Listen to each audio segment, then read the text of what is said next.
way, this is for those that are in ministry. They're kind of required here, even though it's a volunteer army. Those that are interested in ministry and you're curious about it, thank you for coming. You can learn. And then those that just want to learn in general. That's what this is for, okay? That's what this is geared for. Let me give these out as well. One per family to save a few trees. Yeah, I got it. Thanks. One per family. I guess this would be good. You're a family. You're a tight family there. You're a family. You're a family. What's up, Jimmy? You printed it? Oh. Shirley, yeah. Okay. Shirley. You guys can share that. Miss Shirley's here. That's good. Guy for you guys. For you. For you. Let's see who else. This is for you. James. Yeah. Okay. So, 3-part ministry meeting series to make it really exciting.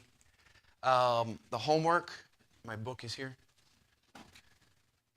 This is due, everybody in ministry. There's 9 copies floating around the church somewhere. There's 9 copies. You can leave one here. You can share whatever. 200 pages, easy read. Really nice. You should finish it in a day and a half. So, all right, you ready? We need a working definition of ministry. And dare I say that there could be several definitions and we might find a common thread, a golden thread through these definitions of ministry. All right, let's go. Okay, number 1. What kind of these? Helping people. Thank you. Serve God. Helping people serve God. Good. Mike. I need more than that because I'm going to eat lunch today and there's going to be a server. I used to call waitresses and waiters, but now it's servers. Well, okay. Okay, serving. What? Okay, good. This is a great exercise in thesis. James. I'm going to put it there. What is discipleship?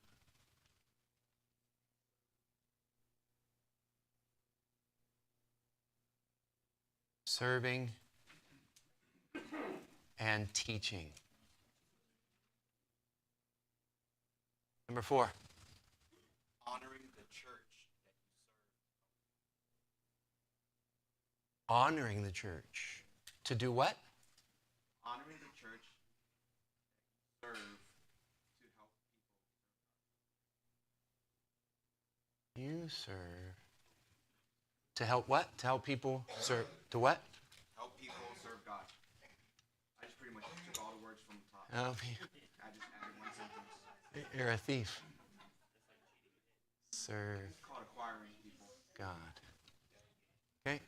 Anything else? Roman? Now we got to be a little different now. If yours is up there, then they already got it. Roman?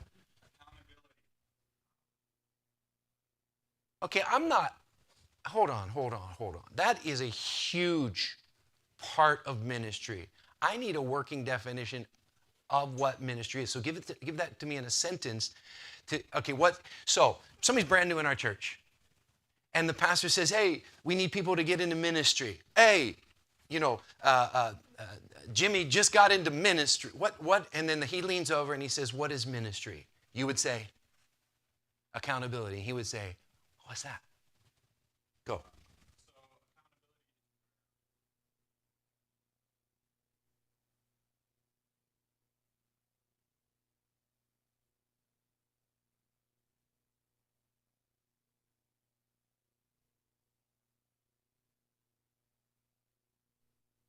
I got it. Can I paraphrase for you? Count on me to do a job in the church. Count on me to do a job in the church. But don't just agree with me, just agree with me. If that's not what you want to say, I think that we could agree. Ika. Okay, that is an element of ministry. What is ministry? To what? Okay, sacrifice of self to serve others. Good. Mike, you got another one.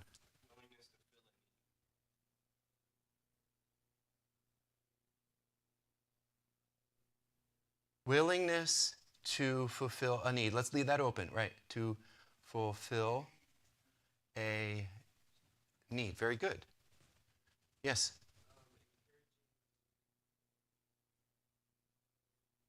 Encouragement. Okay.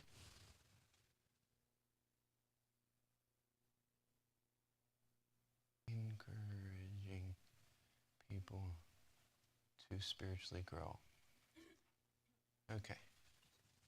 Do we need more? Okay, Roman, yeah. Okay, that is an element of ministry. It's big, it's huge. I'm not dismissing it by any means, but what is ministry? We need this definition to say, all right, I'll do that. I'm willing to do that. Jimmy? Okay. Well, okay. Not only serving people in church, we're serving the public as well. Right? So outreach is a ministry. We're serving our generation. I get it. Yes, good.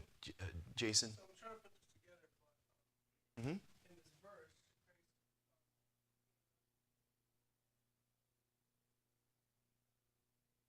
Okay.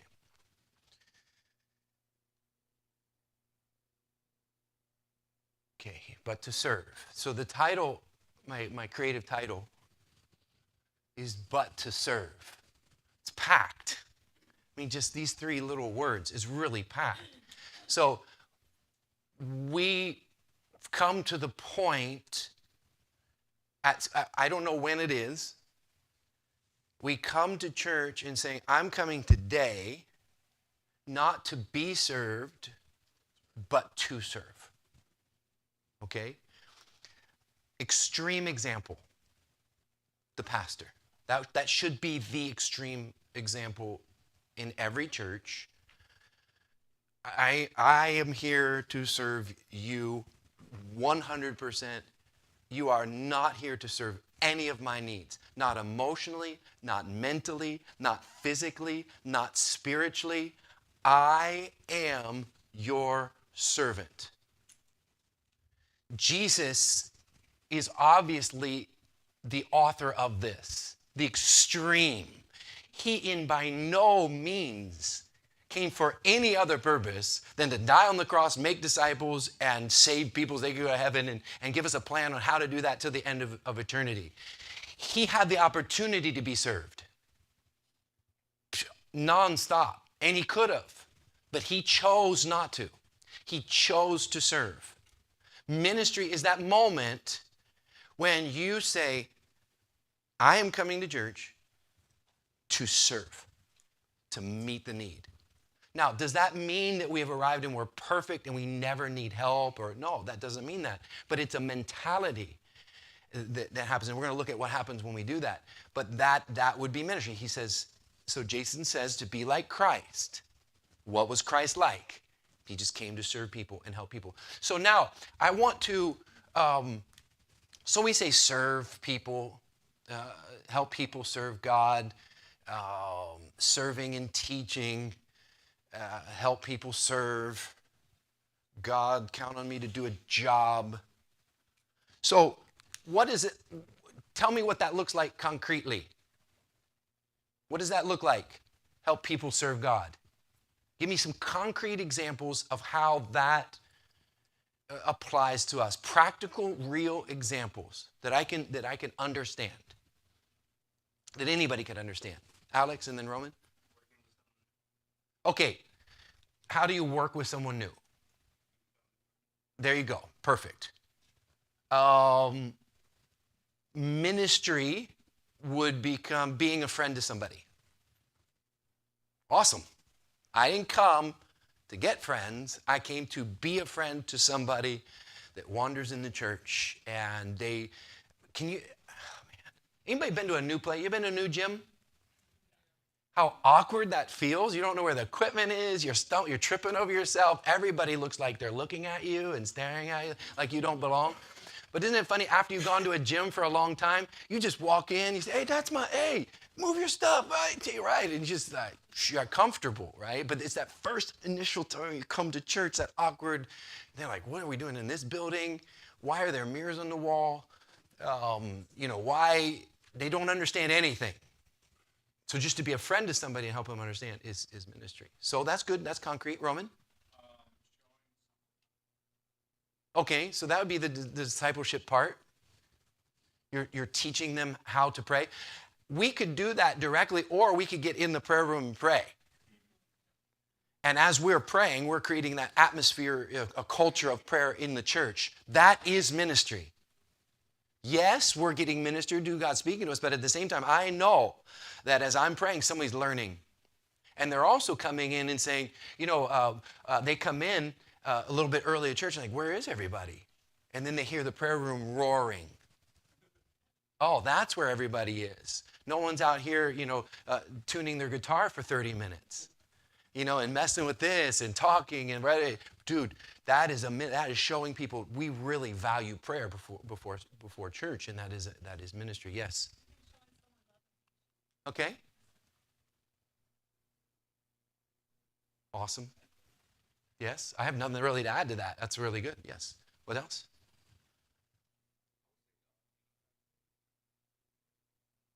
Okay. Yes. Teaching.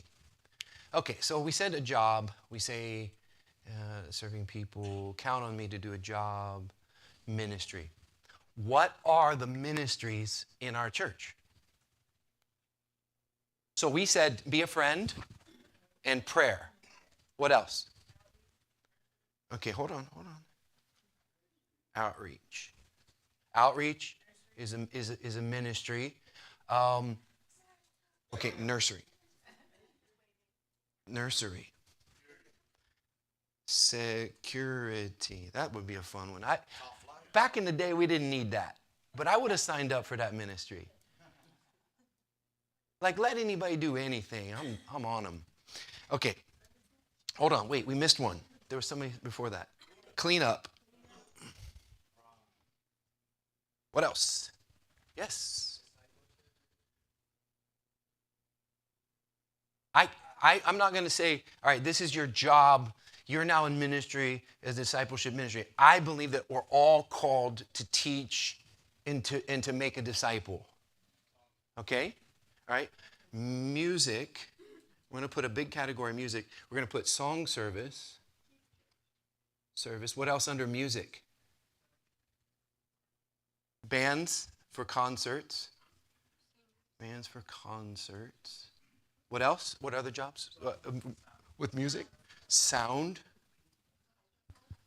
Did you know sound is probably just it's same as importance as a musician, because he's mixing all the sounds together to create people need to hear themselves sing. Otherwise, it's a concert and it becomes self-serving. You get that? Let me say it again. If the music's too loud and we can't join together and hear ourselves sing, that means that the focus is now shifted from the congregation to the people. It now becomes a concert. We're serving them, we're leading them into the presence of God. And so the sound man has to put up with a lot, because you've got egotistical drummers, you've got guitar players say, turn me up, you've got the pastor browbeating, there's a special crown in heaven for sound men. but it is perhaps one of the most important pieces of music. Okay? It's why he's part of song service team. He comes, he's a part of it. By the way, the sound man comes early and leaves late. The sound man does all kinds of things way after hours, way, a lot of pressure. And I think Berto's doing a very good job, and he's very patient with me, and I appreciate him. And it's a very hard job, okay? What else? IT support. He's speaking your language, Roman. IT. I love technology. I love it. Yeah. Well, okay, what? Yes, Ushers. We're going to change the name to Ushers, by the way. We're going to change the name of Ushers later. I got an idea. Bouncers. No.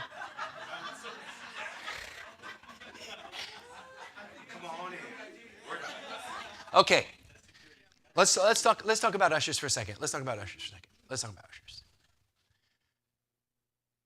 Man, so important because, okay, pioneer pastor, the wife's running around, maybe taking kids to the nursery or not or whatever, and he's all by himself playing, and he can't go to the door to say hello, whatever, and then that first guy that just comes early and shows up faithful, and can you help me? Go say hi to them. Can you go grab that, whatever.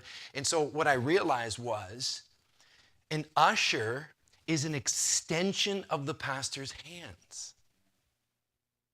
Okay, so he has the same mind. We all have the same goal. Distractions hurt the flow. The ushers eliminate distractions. They're looking for things that could interrupt the flow of somebody coming and getting saved. An usher is there to say hello to somebody and call them by their name on their second visit. They have to know their name, okay? On their second visit and third and fourth, you can't forget. But the usher is the first impression of a church, okay? All right, an usher understands that an usher understands how people walk into a room.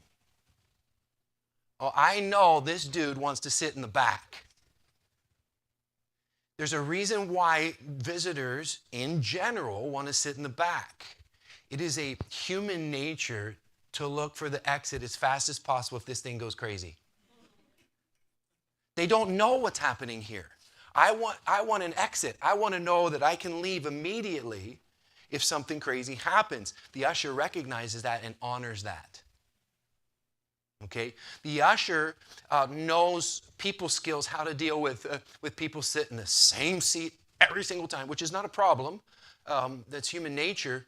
But sometimes we got to adjust for visitors and people that are coming in. They see in the parking lot who's coming. Right? We've already started song service, and we're tight in this building. He has the tact and the ability to say, you're a member of this church. You earned every right to sit wherever you want. Would you mind moving down a little for this new family that's come in? See, he has the ability to say that. See, the usher is much more than, well, we just need somebody to open a door and say, hey. An usher is actually the extension of the pastor's hand. So it's a very, very valid and very important ministry. Okay? What else? Drama, yes. Love drama. Okay, oh, by the way, I'll help you. I'll help you with the key to drama. Anything that is predictable is boring. If you will remember that sentence, you will have the greatest dramas that exist on the face of the earth. Drama, awesome. I love drama. I want to do a play. I want to do play every year. I love plays. I love drama. They have a message that people come, would love to do. And we got a lot of dramatic people in this church. Okay, drama. What else? Prayer. Oh, I like it. Somebody say prayer. Okay, kids. Today we launch Frontier for Kids. So we have the nursery, then we have Sunday school, and now we have Frontier. SCH. I can't spell school. Get it? Isn't that funny? Okay, frontier. Oh, God has a sense of humor. So, you got the kids and ministry. Oh, teens. Teens. You know, teens in general are not rebellious. They're not. They're acting out a dichotomy. That's all they're doing. Actually, teens are acting on what they see, and it's frustrating them, so they rebel. So to understand teens is to understand, anyway, that's fine, but it's this ministry, and you've got to study the ministry. We'll talk about that in a minute, but these are a lot of the jobs, so there's a lot to do. Maintenance on the building, it's huge. It's huge. Being hospitable, Tay says. Hospitable. That's having people over to your house and opening your home. Okay, so let's stop there for a minute, okay?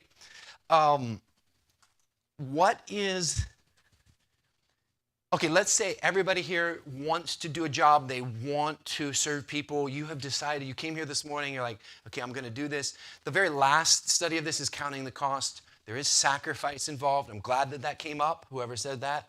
It's a sacrifice. It's counting a cost. You could be working a second job, but you are working in the church for free. I respect that. I understand that, and I appreciate that. This is your church. This isn't my church. This is your church. I just happen to be the jefe. And God appointed the boss, okay? So it's your church. This is our church, okay? So there's a sacrifice involved. But here's my question. What is the result if all of us wanted to do this, serve, count the cost, and get into these things? What is the result? Hold on one second. I don't know where my paper towel went. I got it. I'm going to kind of edge out this right here. The result. What's the result? Roman. Okay, if that wasn't the first thing that comes up, we're in trouble. People getting saved. You had a soccer game yesterday. Did the ball go in the goal? Yes. Okay, that is very good news. Was that the objective? Correct. That was the purpose. What did it take to get that ball into the net? Teamwork, you coaching, your time, a referee that showed up, somebody that did the field. There's a lot involved with that dumb ball going to the net. Now, we use that dumb ball to go into the net for life lessons. The reason that ball went into the net is because you communicated with your friend, right? The reason that ball went in the net is because you worked hard. The reason that ball went in the net is because I'm a good coach. Yes. Yeah. And the reason that ball, there's so many dynamics that went into that ball going in the net. Now, are there kids that wish they kicked the ball in the net and they didn't, and they're jealous and envious? And the coach goes, oh, no, that's all our goal. That is all of our victory. Everybody that's involved, when that ball went in there, we all had a part in that going there. Our ball in the net is when somebody raises their hand, gives their life to Jesus, and gets saved. That is everybody's victory. You're in the nursery. That is your victory. You have watched kids to eliminate distractions so that they could get saved. The ushers, the welcoming, having the church clean and neat, in order, giving people the first impression. How many we go into a restaurant? What's the first thing you look at? The bathroom. If it's nasty, you're like, oh, I wonder what the kitchen looks like. And as they come into the church, and the first thing that they see, I think it was the other day. It was Berto, and he pulled up, and I stood outside with Berto, and I said, what? Every time I walk into the building, every time I walk in, I'm thinking through the visitor's eyes. Is this place clean? Is it organized? Does it send the message this place has been taken care of? Because if it sends the message this place is taken care of, the message is going to go to them. I will be taken care of here. Okay? Cool book. I don't remember anything I can't remember his name. Oh my gosh, this author. Oh, Malcolm Gladwell. I don't remember any of his books. I just remember this one thing. He said Rudy Giuliani cleaned up New York City. Crime went down by like 60%. Crazy. And he says, why? He just removed graffiti from the subway. That's all he did. And so if the car comes in the subway and it had graffiti on it, they took it immediately out of service, repainted it, sent it on. They took all of the graffiti down. He says what happens is when thugs and people, whatever, come into a nasty, dirty, graffitied subway, it sends the message, no one's watching and no one cares. So they just jump the turnstiles and then there's crime and all kinds of things that happen. He says as soon as he cleaned it up in the subway, they come down and it appears to be well taken care of. It gives the image that people are watching and care. They didn't steal, they didn't all this. And that bled through entire New York City.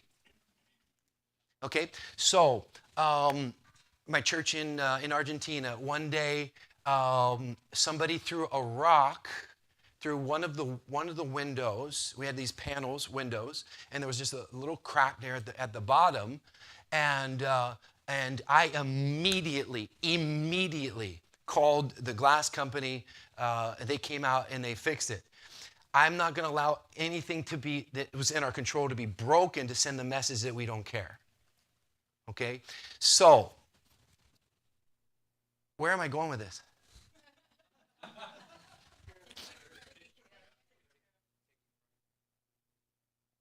With the goal of people getting saved.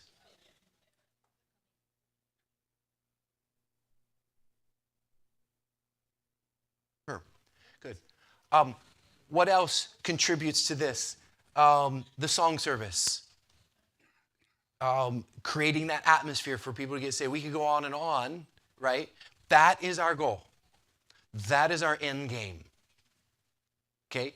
So, if we all did this as a team, people are going to get saved. We're praying for them, right? What else is the result of ministry? People getting in ministry and being in ministry. What else is a result? Roman, yeah, go ahead. Okay, people stay. You did not choose me, I chose you, that you may bear fruit, and that fruit would remain. Man, the people really care about the other people, and it's like they're so visitor and new convert centric that wow, this is a place that I want to be. Okay, there's another result that happens, James, and then we'll come to Ethan. Okay, I like that. And ownership on our part. This is my church. This is my blood, sweat, and tears. This is my tithe. These are my offerings.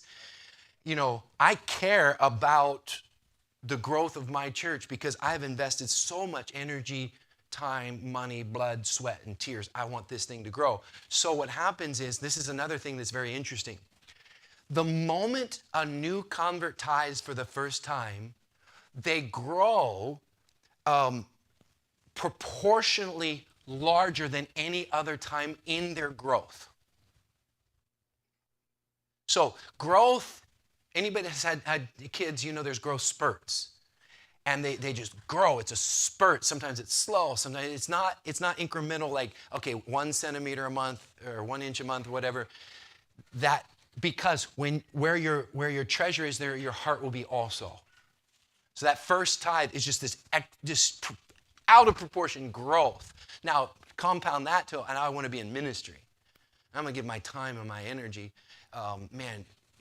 Ownership. Okay? And I'm going to add to that growth. I have, in my experience, been a pastor since the year 2000, without fail, without almost exception. Is that legal to even say? I just want to say it's just so high that I can't even think of a case where somebody that didn't get into ministry didn't grow. They just grew. I'm praying. Let me tell you something else about ministry, and we'll talk about levels of ministry later. But when a new convert gets into ministry, guess who has access to their life to say, hey, you need to be on time? Okay? Being on time is one of the first principles of discipleship. It's one of the first principles of responsibility. Being on time helps you in so many areas of your life. Well, anyway, when you're not in ministry, I just say, hey, good to see you. This is great to see you. It is. It really is. It's so good to see you. I'm so glad that you're here. That's to the extent of it. So what am I hoping? Wow, I'm hoping that they catch the vision. I hope they want to get into ministry. Once they commit to one little thing, clean up. Okay? Clean up. Now I can say, listen, hey, we're counting on you as a team, and use them as lessons, not to beat them up or not to, to look for an opportunity to rebuke somebody. That's sick. That's stupid. That's not the point. The point is, wow, now they're on the team, I can coach them. If they're not on the team, I can't coach them. That'd be like, Brian in the stands and he yells at a kid on the sideline. You need to be tougher. Well, I'm not on your team. I'm on nobody's team. I'm a rebel. I don't want to run around, right? But if you join the team, he can say, listen, you need to run. You need this. This is going to improve your life. So ministry definitely causes growth because it gives the pastor the opportunity to have access to your life. And some people don't want that. And we respect that and we understand. That's fine. Cool. I'm still your servant. We're still friends, even if you're not in ministry. Let me say it again. We're still friends. I'm still your pastor. I still love you the same. It's just a different relationship. Just the relationship changes. That's all it is, okay? All right, so having said all of that, okay,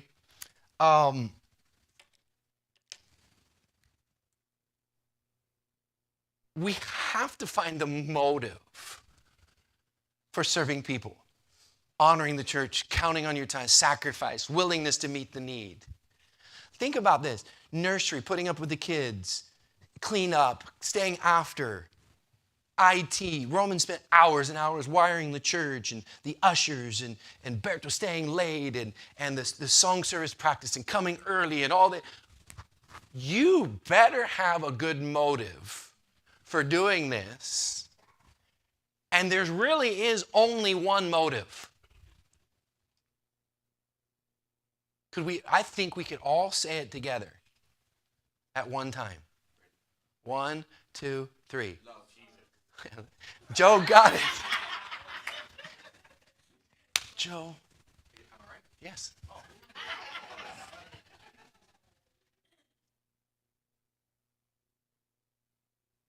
It has to be love.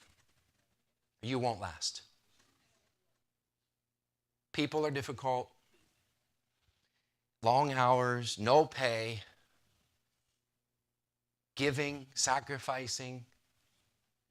Why did Jesus die on the cross for our sins? We talked about this in Legacy. I won't give all our secrets, but I was like, why would Jesus take our place on the cross?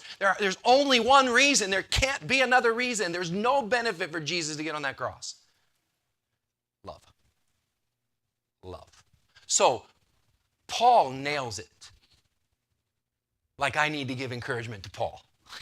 Like, good job, Paul. You nailed it. I'm glad you caught this, Paul. He's teaching us. I can speak with the tongues of angels. La. Sing like Mariah Carey. Was she saved at once?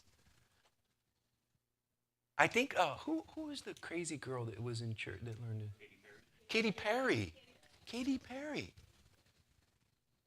Isn't that crazy? That's why I just keep you guys a little humble in here.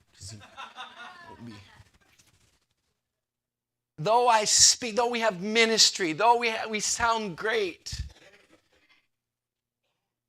but if we don't have love, we're just nothing. Just sounds. Gifts of prophecy, understanding mission, faith. You can move mountains. The best preacher. But have not love, I'm nothing. Because he knows that love has to be our motivator. There's just no other way. You know, You know why our church, fellowship, church grows? People feel loved. It is not the talent and the ability. They have to feel the love through the preaching. They have to feel the love with the people. And it's like, it's genuine. We're not faking this. Because I know you and we know ourselves. We're not faking it. Well, this is a manufactured love. I will love people. It's happening organically. Is it a choice? Yes. And we're choosing to love people. We're choosing to give our time. It has to be love. It has to be spontaneous. It's love. Can I say it like 10 more times? Something interesting happened. Now, the next Sunday school is on the tabernacle, but something very interesting happened with the tabernacle of Moses, and you'll learn all about that in the next series. But God said, hey, Moses, all right, we're going to build this thing. I gave you the plans. This is how we're going to build it. This is the reason. This is what we're going to do. I want to dwell among my people. And here's what I want you to do. I want you to have a ministry meeting, okay? And I just want you to present this to the people, okay? And ask them to give of their talents, their abilities, okay? Look at this. He says, take from among you an offering to the Lord. But he specifies what type of offering. Whoever is of a willing heart. Hold on, I highlighted these. I'm just going to do it right now because we're running out of time. Willing heart, let him bring it as an offering. Like, I want to do this. This is not by obligation. I want to be here. I want to serve people. I love the feeling of that God can use my life to help people get saved. My life used to be a burden. Now it's a blessing. That's crazy. So then, same chapter, then everyone came whose heart was stirred. Well, were there people that didn't come? They ain't stirred yet. Yet is the key word. And we don't look down upon them. They're just not ready yet to commit. It's fine. Whoever's of a spirit is willing. And they brought the Lord's offering for the work of the tabernacle, all its service. They came, men and women, as many had a willing heart. In the same chapter, they were bringing too much. And they gave report to Moses. They said that they're giving too much. And Moses stopped the offerings. That's incredible. That is not a pastor manipulating people through a prosperity gospel or guilting people. I never want to be where there's an offering that you feel guilt. Never, never. It is a law of mine. We give because it's right. I teach you to give because it will bless you, right? But I'm not going to guilt you, and it's got to be flowing from the heart. If you gave because you have to, I have to. In ministry, you have to tithe. Pastor said, it's the rules. You have to tithe. And you can't watch this. And you can't do this. And you can't do that. And how long does that ministry last? What is the spirit that produces? It's just legalism, and it doesn't really love people. Whatever. They whatever for the cause. Whatever to see this person get saved. We have a baptism next Sunday. Whatever to see that happen. Count on me. I'm in. It's just a willing heart, and it's love. It's love. Okay? Where does love come from? Where's love come from? Yeah? God? Holy Spirit? Jesus? So, God is love. If God's in you, it just comes out. Pioneering is a trip. I've been a pioneer for so long. And when you're pioneering, and like after church, the brand new person says, hey, can I help? Can I do something? You're like, dude, there's just such evidence that God is just in them and working in them. It's just this organic thing that just comes out. Okay? And so this has to be love. There's no better way to start a ministry meeting than what we talked about today. We defined it. We know what it is. And we know that if we don't have love, then it wouldn't be beneficial for anyone at all. Okay? All right, so next week we do brain surgery. Okay? Brain surgery. You'll understand next week. But you need to come to all three if you're in ministry. Okay? There are people that are in ministry that aren't here this morning.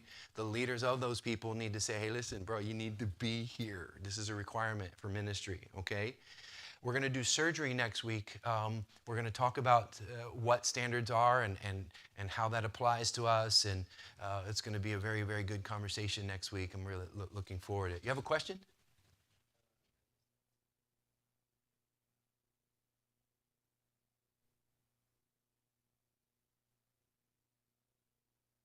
You're number 4. We'll start church at 10:30. God bless you.